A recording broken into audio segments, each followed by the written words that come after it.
Welcome to From the Honeycomb podcast. I am your host, Katerina Borenova. Join me as we explore stories of fearless female entrepreneurs and inspiring women in architecture, construction, engineering, and beyond. Each episode is a captivating blend of topics that resonate with the soul. Whether you're here to learn more about entrepreneurship, architecture, holistic living, or just need a little extra inspiration, you've come to the right place. So sit back, relax, and let the buzz of positive energy spark your curiosity.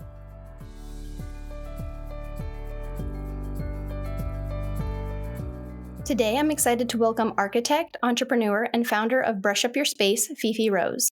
As one of the 1% of licensed Latina architects and part of the 26% of women in the profession across the U.S., Phephe is breaking barriers and building community through her work.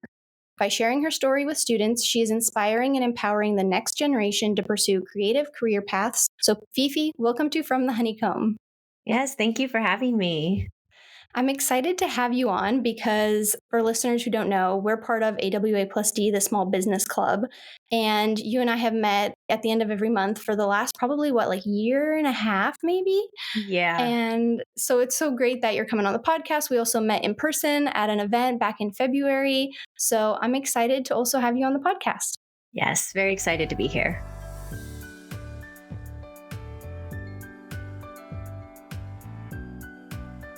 And as you know, we begin every episode by sharing something that we are grateful for in the present moment. So what are you grateful for?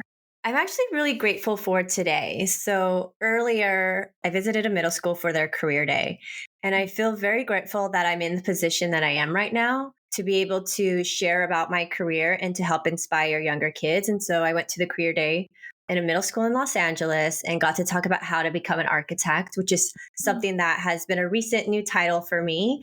Yay. And so I love giving back in that way and inspiring the younger generation to follow either creative career paths or paths in STEM. Mm-hmm. I love that. And I've done a few middle school and high school talks myself. And one of the things I love is the questions that they ask. Did you get some interesting questions today? So in this group, there were 6th, 7th, and 8th graders, and I got the 6th graders, and you just don't know.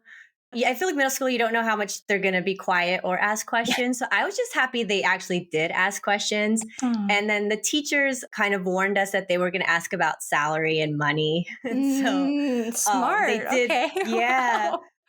But then it was funny because they're like, well, if you don't make a lot of money, tell them that it's okay to follow like passionate careers too.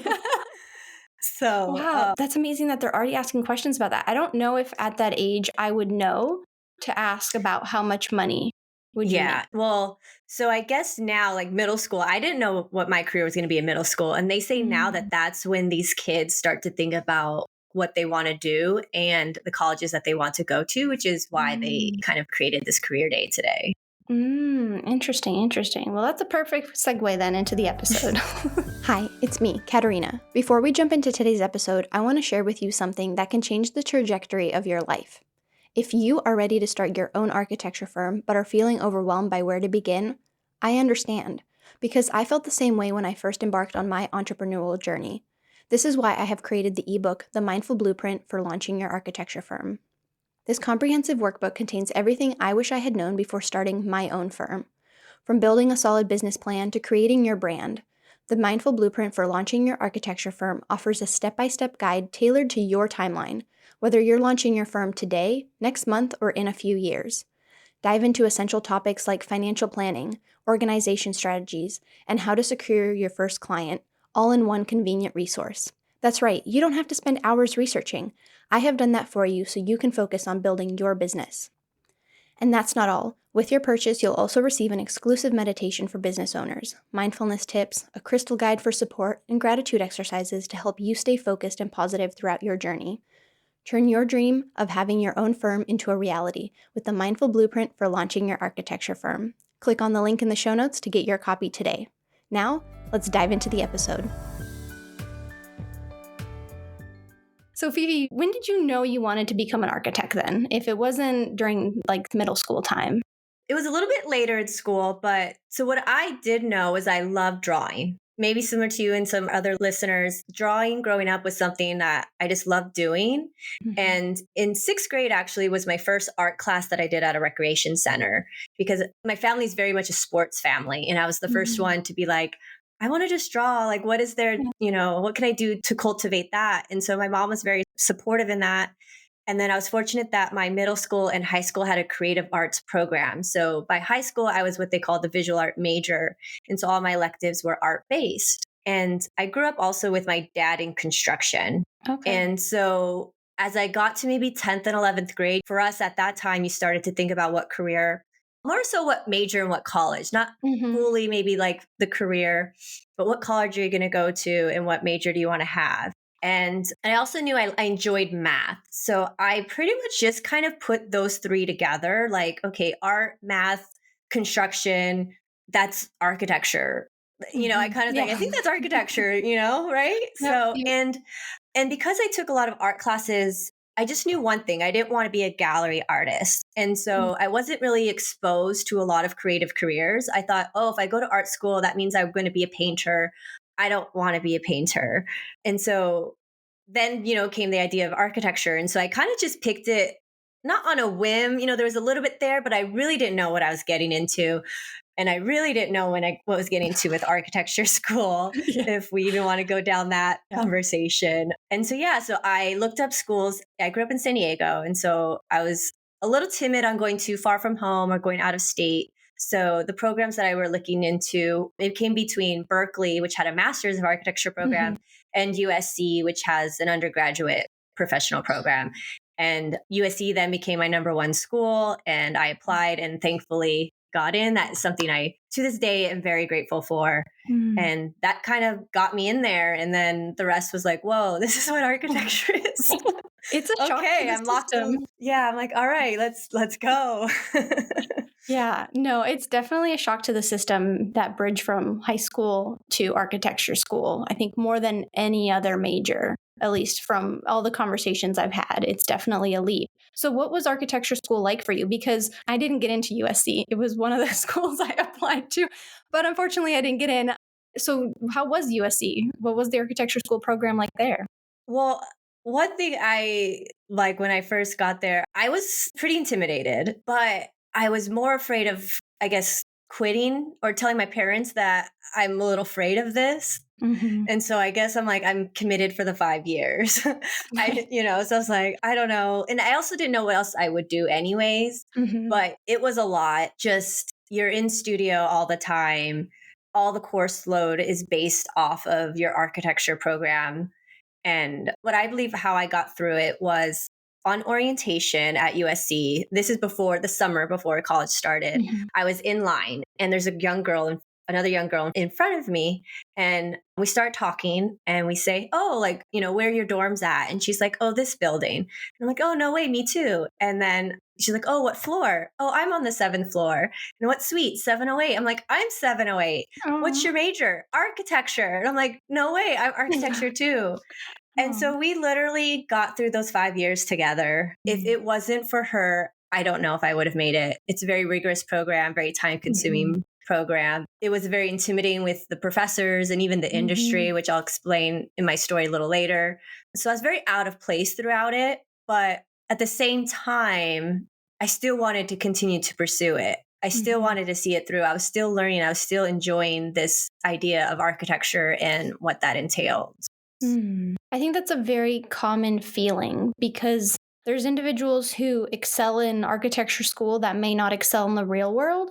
And then there's those of us who are just kind of getting through architecture school, committing to those 5 years because we hope, or we don't know, but we hope that on the other side of things, once we do become, we immerse ourselves in the profession, it'll become something that we want. And one beautiful thing about architecture is it's such a huge umbrella of what you can do once you have an architecture degree. Yeah, I think it really created a good design foundation that I have been able to apply in different ways throughout my career. And so I completely am grateful for having gone through the architecture program. And I don't take any of that back, even as scared as I was during that time. It still was an amazing experience. USC was an amazing experience. And so I really cherish that time I had there. Mm-hmm. And then talk to us about what it was like graduating, because you graduated during possibly similarly to what students are experiencing now. Yeah, so I graduated in 2009. So 2008 started and then it led into 2009.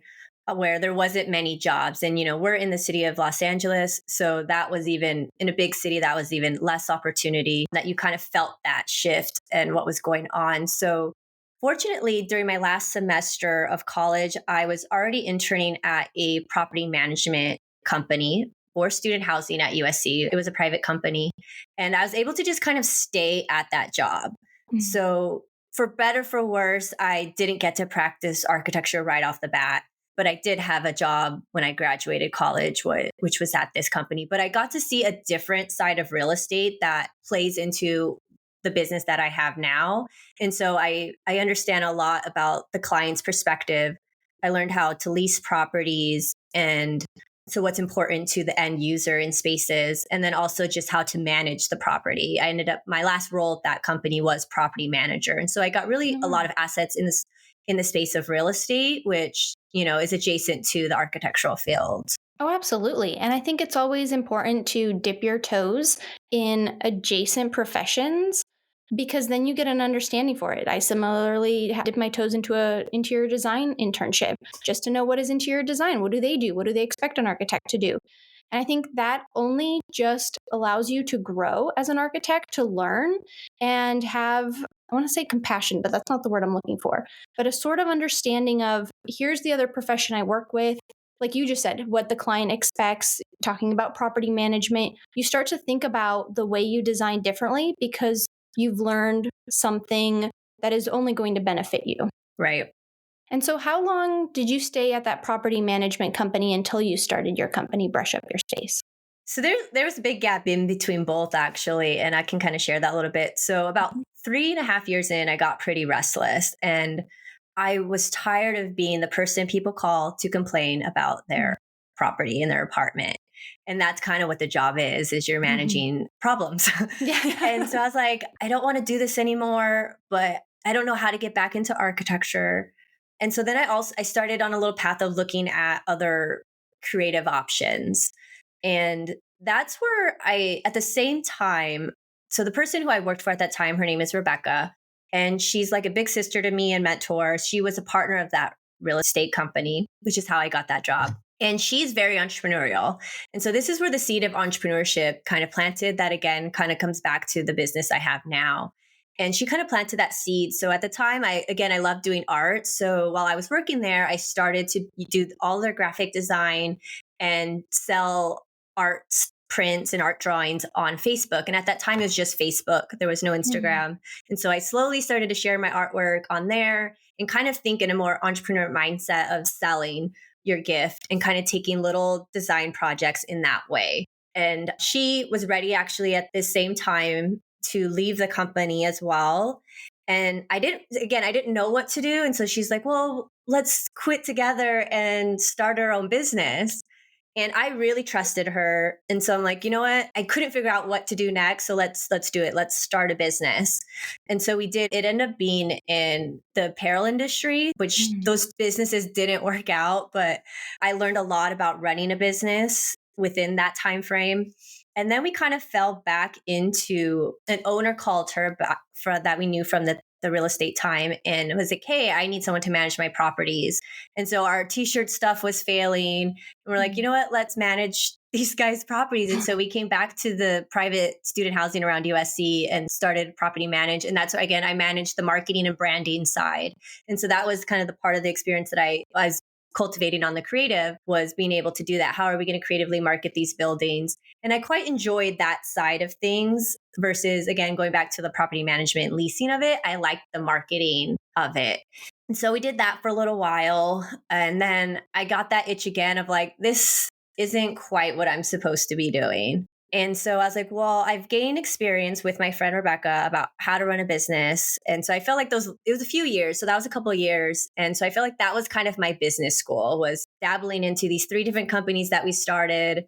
And they weren't quite really what I wanted to spend my time doing. And so at that point, I felt confident to go off on my own. And so I decided to pursue a just graphic design logo studio, and go from there and see what happens. And again, Some at this same time, I was okay. like, I still don't know. Again, in my back of my mind, I'm like, I felt so disconnected to architecture. And so I just kind of started to use my creativity to find ways to make money and find ways to make a business. And so that's kind of what I did from 2016 to maybe 2019 or 2020. I was kind of just on the general graphic design studio space. Hmm. Sounds like you were able to get so much real life experience to help you with your businesses that so many people who start their own architecture firm, me included, don't have. Like, I never started a business before this. So the fact that you were able to, try it out and see what works and learn from it is incredible. You didn't have to go to business school, you didn't get your MBA, but you did real life experience. So with that foundation, you were then able to create your graphic design company. And then how did you pivot into incorporating architecture into it? Yeah. So in 2020, during this time, yeah, I was building this business, but something wasn't still like through all this career journey, still something wasn't right. And I Mhm. was still struggling. And with Canva coming into play and just social media taking off, there was an oversaturation, I feel like, in the graphic design branding space. And as much as I tried to capture that in my own unique way, it was still falling flat. And so in 2020, I was reflecting and I made a 5-year plan for myself. And in that plan was to be a licensed architect. And I was like, that's still something I really want to do. Like, and then I was like, well, how do I do that? And so in this time of my graphic design, there was 2 clients that I had. One was that my former company where Mhm. I still throughout this time I started to do more of their marketing and graphics. And so I kind of kept doing their floor plans and different banners and all these materials that they needed. And then my former partner, Rebecca, she started to acquire property. And so she has 2 campgrounds out in Joshua Tree. And I was doing all the marketing and graphics for them. And I was like, well, I really like working on properties because I had some service based clients and personal brand clients. And I was like, well, I like doing the properties the most. And so I ended up releasing all of my other clients and just left those 2 to focus on acquiring more real estate clients. And so I was like, okay, well, I'm not quite in architecture yet, but let me at least be adjacent to it and Mhm. work on branding and marketing for properties. And I was like, I really enjoy that. And then I realized both of these people use this one architect for some of their projects. Mhm. And they knew of my goals. They've been very supportive with me over the years. And they connected me with an architect who actually went to USC as well. And he's one guy and needed some extra help. And so we had a conversation and I said, hey, I need obviously a mentor Yeah. and I really want to become an architect. Can you help me? And he said yes.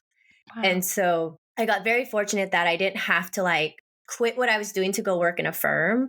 I Mhm. was able to pretty much part time work with him and part time still build up what was the beginning of Brush Up Your Space, which is branding properties. So, yeah, so I just kind of, I guess released my goals to my network, to my community, and they came back and supported me and helped me find the path to get where I'm at.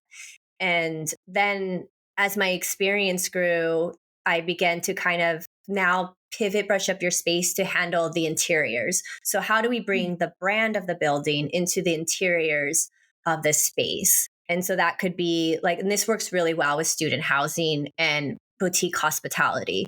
And if you think about big multifamily buildings, there's always a big brand to it. And then Mhm. you walk into the lobby, you experience the brand. And there's certain elements within the building that you walk through that's related to the brand. And that's kind of where I come in and add that special touch. And now, so fast forward a little bit, I go through the architectural licensure journey, as you know, Mhm. and I got my architect license last year. And Okay. so, yeah. And so now I get to kind of bring in the architecture side and take these properties into the architecture as well. That's amazing that I loved hearing about your journey. One thing I want to come back to is and I want to hear this from a business aspect because that just blew me away. You decided to let some clients go to focus on 2 specific clients. That sounds like such a gamble that ended up working out, obviously, in your favor.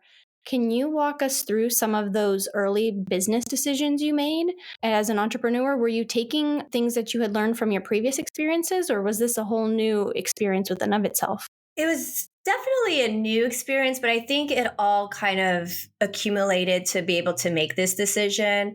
And it was very hard to be like, oh, I'm they're repeat clients, and to say, hey, I have to let this go and not get that income anymore was a Mhm. hard decision. But I knew that, and we talk about this in business too, about like niching and having a focus. Mhm. And I started off as a general graphic designer, and then I tried to pivot into just doing personal brands.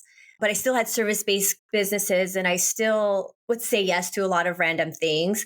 And at this point, this was me saying, you know what, I'm going to focus into the real estate industry, and hopefully it'll work out. And something always, though, was pulling me that way. I felt Mhm. like my business wasn't successful because I wasn't supposed to go in that direction. It Mhm. was really hard. It took a while to kind of get the confidence to do a big brand package and sell that, but I wasn't enjoying it. And then when I did get a big client and I sold that big branding package, I was like, oh, now I got to do the work. Yeah. I was like, this isn't fun. Like, it just, the Yeah. clientele didn't excite me. And the Mm. only part that did excite me is when it was like a friend's business because I wanted to Mm. support them. But when it came to like a stranger's business and getting that client, I was like, I mean, I hope none of them are listening to know this, but I was like, this isn't fun. And then, but when I thought about real estate and doing the branding on real estate, I was like, that sounds fun. And so I Mhm. just kind of knew that that had to happen, and I Mhm. couldn't get distracted. It's like for a little part, I tried to do brush up your brand and brush up your space at the same time.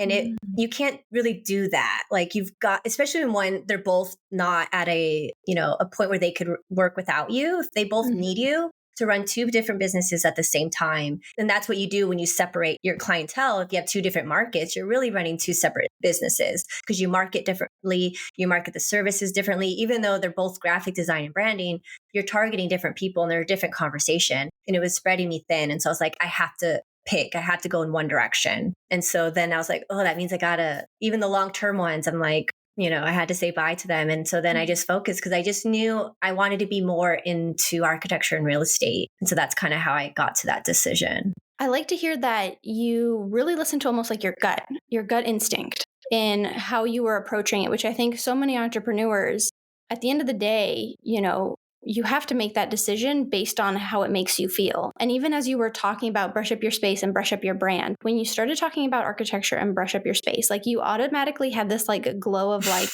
you can tell. And I think that's Yeah. so important. And it's great that you were able to recognize it when you were able to. And I didn't even think about that even though the businesses were similar in some aspects, they were two separate businesses and you were spreading yourself thin. And you start to burn out, which so many entrepreneurs, so many business owners, on top of being an architect, you burn out. And so I think it's great that you were able to recognize that, hopefully before you got to any sort of huge burnout, and that you were able to then make the decision from a healthy place. Right. No, I think that's really important. And so, how are you doing now? Now that you are licensed, you've got the company going. I know and we don't have to get into the nitty gritties of your business, but how are you doing now that you are a licensed architect? Like, how do you feel in your business now? I mean, I feel really good. So now what's great is also about the other architect who became my mentor. He was Mhm. actually doing a lot of the permitting and architecture side of the projects that I was branding. And so we were always connected in some way. And so during that journey of getting my license, I was able to then learn all sides of the building. And so Mhm. now I still work around USC rental properties, and I just get to do all sides of the project. And so, whether it's doing these renovations on the permitting side, and then as brush up your space, I get to pick the paint colors and the aesthetic. And if they're involved with the collection of houses, then we kind of look at the branding of those and how to market them. So the value that I bring is really understanding all aspects that go into these acquired properties to make for rental side. And then because I had the real estate background in the leasing, I have that angle. And so I'm really able to kind of give them or for me to understand the full, use of the building and how to kind of why the architecture affects the branding and affects the marketing, that full space. So it works really well in the student housing market and can also work very well in certain hospitality and other rental type of properties. So that's kind of how I've integrated it. And I hope to kind of just grow it from there and basically be able to get these properties that need kind of that full service of renovation and then into rental and leasing properties out, whether it's for short-term rentals, long-term rentals, boutique stuff, Airbnb type things, can kind of really grow into that space. I like that you're allowing yourself to kind of explore a little bit too. Like what you just said, there wasn't anything specific. You're open to the idea of exploring different projects that you can take on now. And I think that's really important, especially with who knows what the future is going to bring. And, we can talk about the economy and like what a roller coaster it's been and policies and everything going into effect. And I think it's important too, thinking about, and this is something you've done, is like diversifying your income, but also on a projects base. Like for me, for example, I focus only on residential and that's it. And so I think sometimes that I can pigeonhole myself in a way, it's a niche, but then you're still open to, it's still rental properties or student housing, but you're looking at even Airbnbs. Like there's room for growth, boutique hotels, like you're open to the idea of exploring different possibilities. And I think that is a huge benefit to what the future of your company will be. Yeah. And so I kind of had this conversation of what I want to see it as, because there's two different directions I can go. And I'm still very, I guess, young into this next phase of my business. And so what I'm kind of looking at now is either, because I have a lot of experience in the student housing and kind of applying this model in student housing, I can either go in student housing and grow regionally to nationally. Or it's like I can take the branding and space, branding and interiors to other areas, like the categories I mentioned with other rental type properties, which would be like short-term rentals, hospitality, and or even certain commercial spaces where the business really, the brand is, the forefront, like cafes, for example, or certain office spaces. You can kind of do that, saying that brand is what you're going to see in the space, as well as there are going to be, improvements in architecture within the design of the space as well. So true. And one thing I want to talk about is, and a question I get asked a lot is, how do you find clients? So how do clients find you and how do you find clients? Especially when you start exploring these different sectors. Like what is your way of, and I know it can be, there's multiple ways, but what are the ways that you've typically found that clients have found you? Yeah. So a lot of my journey has been through relationship building. And I think that's why I've been able to kind of shift what I do in my business over time. It's because of the relationships I've kept and they've presented me with opportunity. And so I've kind of always kept that door open. And so as I kind of evolved, people kind of were able to present things to me that they saw fit where I was going next. And then would refer me to other people as well. So that was like a big thing. But also the way my business is kind of created and is I work with real estate investors. And so I'm not going like similar maybe to like single family remodels, is that's one client, one house, one client, one house, one client, one house. This is one client, multiple properties, and they're looking for more properties. So as long as I can keep that relationship and do a good job on the first one, when they go and get out a new property, they're calling me back to work with them. And I've learned in the real estate industry, trust is so important and dependable people is so important. And so if I can just build that with a little bit less clients, that they're the ones getting the properties. I don't need to do that. Yeah. They're bringing more work to me because you just kind of get in the flow and like working. So I have a lot, I think my clientele is a lot smaller because they're the ones that have multiple properties. And then, yeah, I do share on social media. I think that helps a little bit, but it's more of telling people what I'm doing and what I'm up to.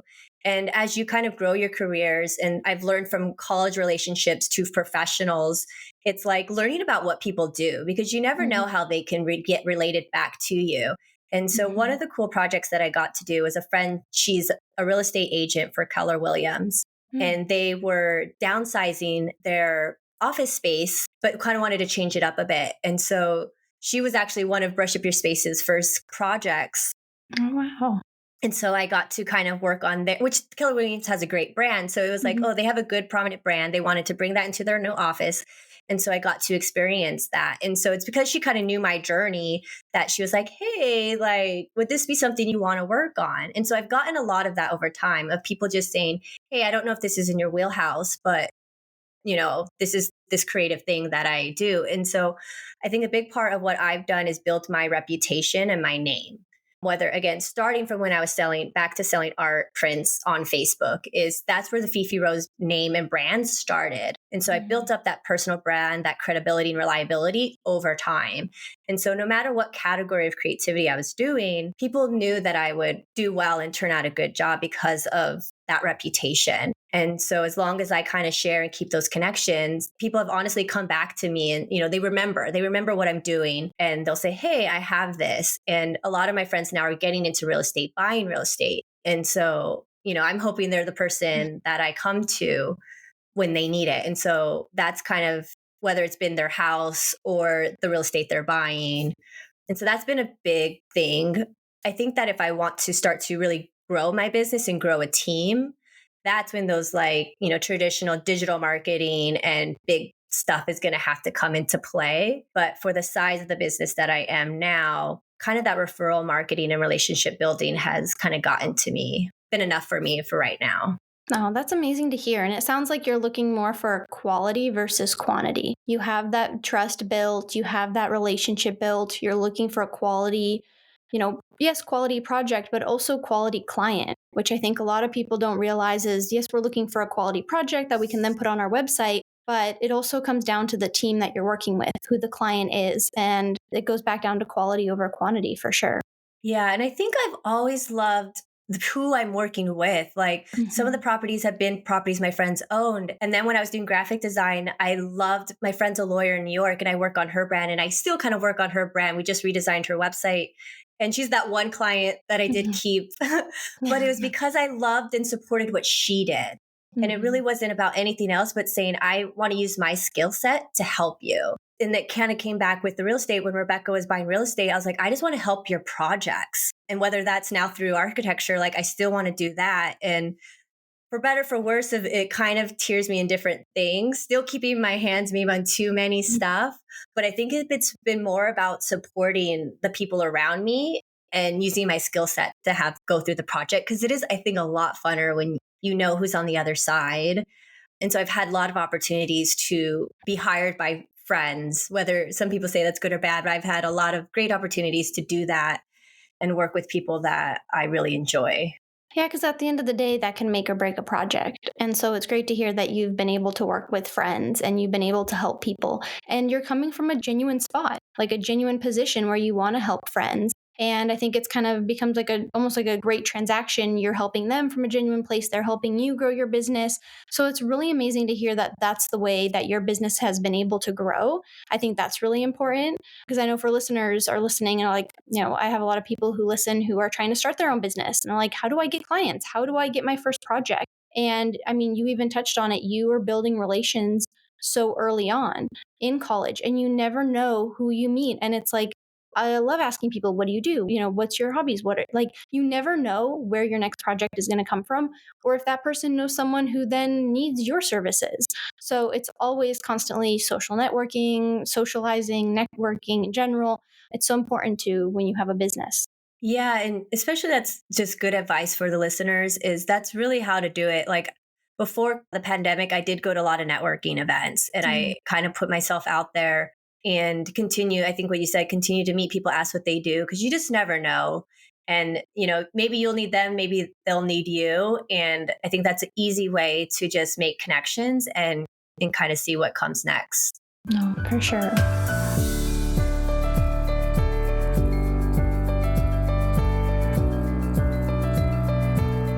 So for anyone who's listening who is maybe at the end of their architecture school program or they're starting their career in architecture and maybe their first job isn't in architecture, similarly to like your situation where first you went through the hard 5 years of architecture school, and your first job out wasn't in architecture. It was adjacent, but it wasn't architecture. So what would your advice be for someone who is listening is in a similar situation?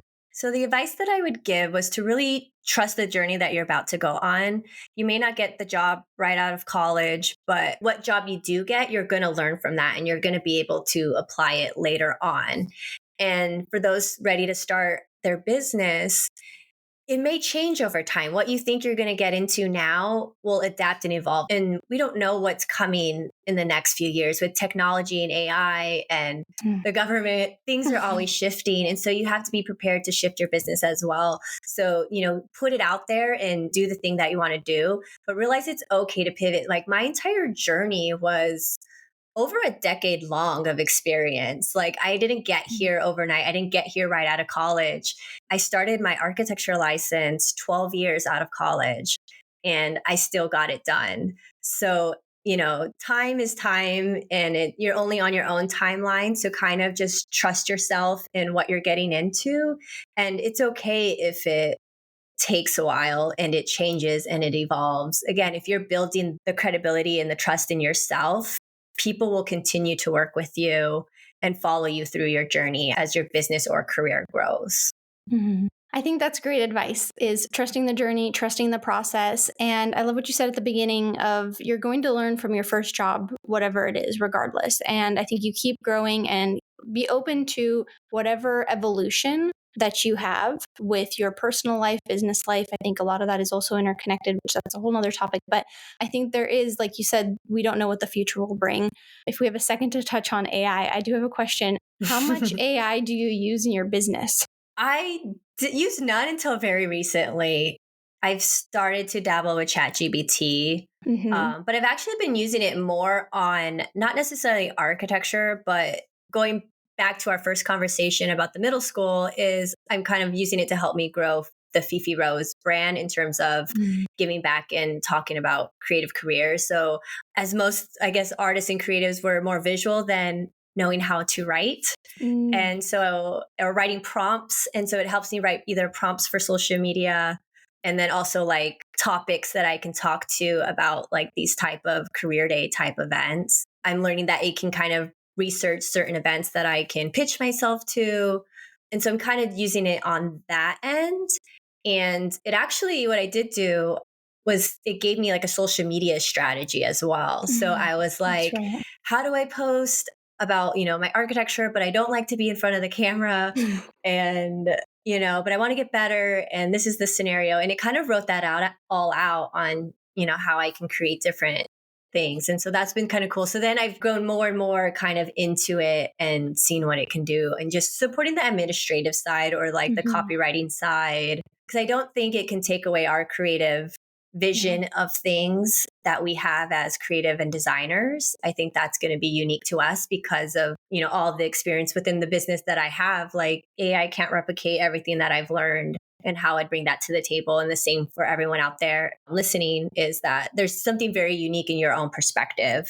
Mhm. And I don't think AI will be able to take that over, but it can help you on all those little things. No, I completely agree. The administrative side, meeting notes, email drafts, I have been tapping into that and it's made the administrative side so much more productive. The architecture side, yeah, there's not much I can do with it right now, nor do I want to. You explained it perfectly. I think you said it beautifully. I'm just going to leave it at that. I actually, so there was one thing out there. So some of the things that I do are brushing up the exteriors of houses around the student housing market. And so I tried to ask AI, like, to present me some options and it was all over the place. So I was like, no, I think this still is me doing this because it's going a little extravagant Yeah. for what is necessary. Yeah. No, it's good. It's good to check into with how it's doing and like, what would its take be on like your decision making process for something like the exterior of student housing. So it's a good tool to have in our toolbox. It's something that definitely keep an eye on for sure as we move into the future. But for right now, it's definitely a huge tool in our toolbox. Yeah. And I think if you're definitely a solopreneur, small business owner, it could be very helpful in kind of acting as a team player for your company. Oh, for sure. And you don't have to pay them, which is nice. Unless you have Just $20 a month. $20 a month, but that's it. So that's Yeah. good. But well, Phephe, I really enjoyed this conversation. This was so great to hear your story. I didn't know all of, your journey into what's led you to today. And I really appreciate you taking the time. Yeah. This has been really fun. And thank you for having me. Of course. And where can listeners find you? Yeah, so listeners can find me. I'm Phephe Rose on all platforms. That's PhePheRose. If you search that handle on all social media, you'll be able to find me. Perfect. Well, Phephe, thank you so much. Thank you. Thank you for tuning in to this episode of From the Honeycomb podcast. If you enjoyed it, please take a moment to rate, review, and share it with your friends. To stay connected, follow me on Instagram at From the Honeycomb podcast, and you can support the podcast through the Patreon link in the show notes. And don't forget to subscribe to my monthly newsletter where I share exclusive behind-the-scene content and tips on running a mindful and successful architecture business. Thank you again for listening, and stay curious.